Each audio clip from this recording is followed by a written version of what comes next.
ओम शांति। सद्गुरु पिता परमात्मांकर पवित्र आत्मिक संतान मानंकु पवित्र रक्षाबंधनर शुभ अवसर रे हार्दिक शुभ अभिनंदन, शुभ भावना, शुभ कामना, शुभेच्छा, सुप्रभात, सुस्वागतम। पवित्रता और स्नेहर प्रतीक रक्षाबंधन एपरी एक बंधन जहाँकि अन्य समस्त बंधनरु मनुष्य आत्मा मानंकु मुक्ति प्रदान करिथाए। एभली पवित्र दिवस रे एही बंधन रे बांधी हुई आमे स्वयं पवित्रतार सागर भगवानंक सहित संयुक्त हेवा सह तांकर शीतल छायार अनुभव करि परिबा।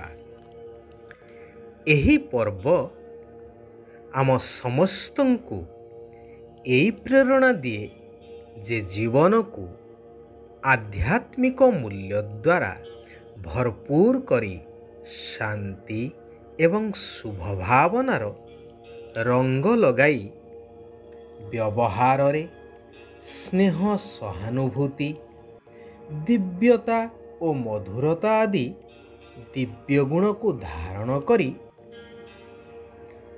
संस्कार परिवर्तन द्वारा सारा संसार परिवर्तनर श्रेष्ठ कार्य रे सहयोगी हेबा। समस्ते मिलिमिशि भारत माँ को राखी बांधिबा एवं रावण भली नकारात्मक शक्ति कबलरू रक्षा करी वास्तविक स्वाधीनता आनीदेवा, भारत माँ को स्वर्ण भारत रे परिणत करिबा, निज परिवार सहित सारा विश्व को सुख आउ शांति प्रदान निमंते योगदान करिबा। तेबे एही राखी पर्वर वास्तविकता को बुझिबा पाई सत्य पितांकर एही सत्य आत्मिक पाठ पढ़ा को धारण करिबा आवश्यक। एही पाठ पढ़ा को धारणा करिबा पाई बुद्धि मध्य स्वच्छ पवित्र हेबा दरकार।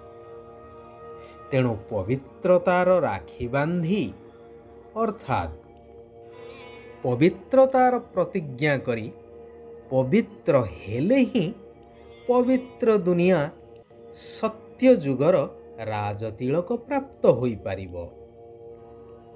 जेपरी कौनसी मुख्य स्थान को जीवा पाई हेले बा एग्जाम हॉल को जीवा पाई हेले परिचय पत्रर आवश्यकता थाए, ठीक सही परी एही कल्याणकारी पुरुषोत्तम संगम जुगरे आम आत्मिक संतान मानंकु परमात्मा पितांक द्वारा परिचय पत्र प्रदान करा जाउछि नूतन सत्ययुगी पवित्र स्वर्ग दुनिया को जीवा पाई।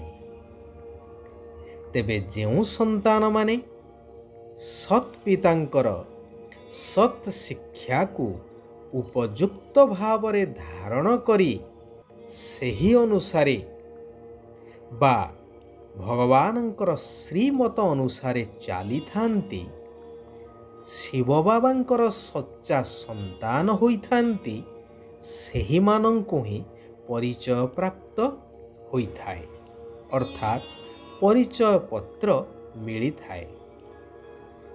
तेबे एही सत शिक्षा को जीवन रे धारण सही माने ही करि परिबे जेउ माने पवित्रतार प्रतिज्ञा करी ताकू ठीक भावरे पालन करी बुद्धि रूपी झूलामणि को स्वच्छ रखि थांती। जदि वर्तमान समय रे पवित्रतार प्रतिज्ञा करिबो तेबे जाई बुद्धि सत्ययुगी होई पारिबो। पवित्रतार प्रमाणपत्र नेबा पाई ବାବାଙ୍କର ରାୟ ହେଲା ପିଲାମାନେ ଅନ୍ୟ ସବୁଥିରୁ ନିଜର ବୁଦ୍ଧି ଯୋଗ ତୁଟାଇ ଜ୍ଞାନର ଚିତା ଉପରେ ବସ। ଏକମାତ୍ର ମାତା ପିତାଙ୍କୁ ଅନୁକରଣ କର। ପବିତ୍ର ରହିବାକୁ ହିଁ ପଡ଼ିବ। ଏହି ପ୍ରତିଜ୍ଞା କର। ବାବାଙ୍କ ସାଥିରେ ସତ୍ୟତାର ସହିତ ଚାଲ।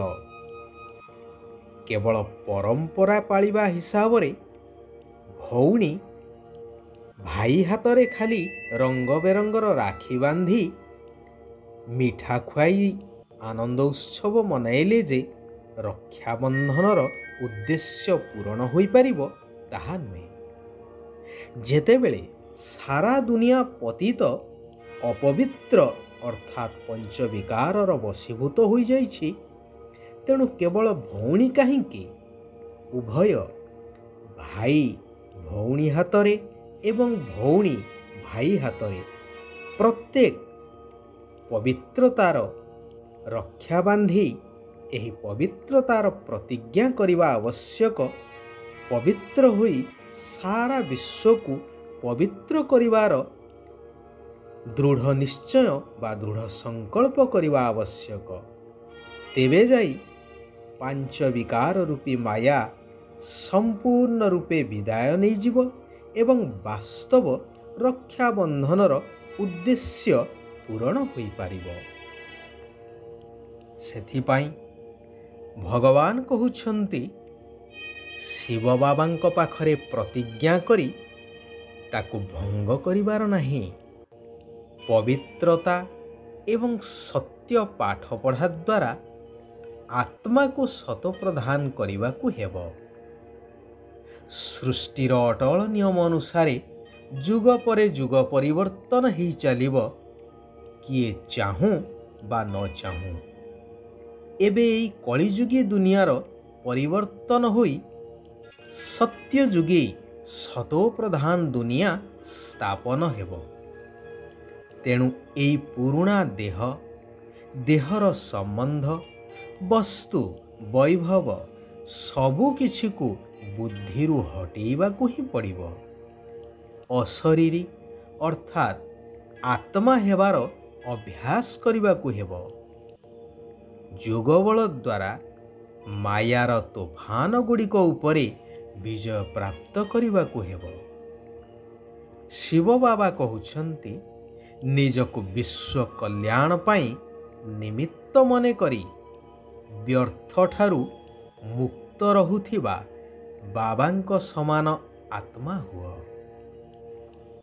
ଶିବ ବାବା ଯେପରି ବିଶ୍ୱ କଲ୍ୟାଣକାରୀ ଅଟନ୍ତି, ସେହିପରି ତୁମେ ପିଲାମାନେ ମଧ୍ୟ ବିଶ୍ୱ କଲ୍ୟାଣ ପାଇଁ ନିମିତ୍ତ ଅଟ।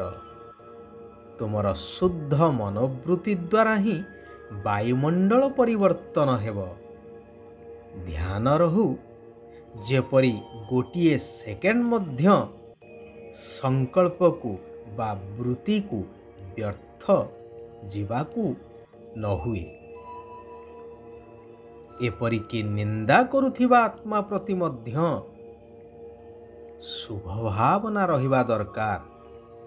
ତେବେ ଯାଇ କୁହାଯିବ, ବ୍ୟର୍ଥଠାରୁ ମୁକ୍ତ ବାବାଙ୍କ ସମାନ ସ୍ଥିତି ଶ୍ରେଷ୍ଠ ସ୍ଥିତି।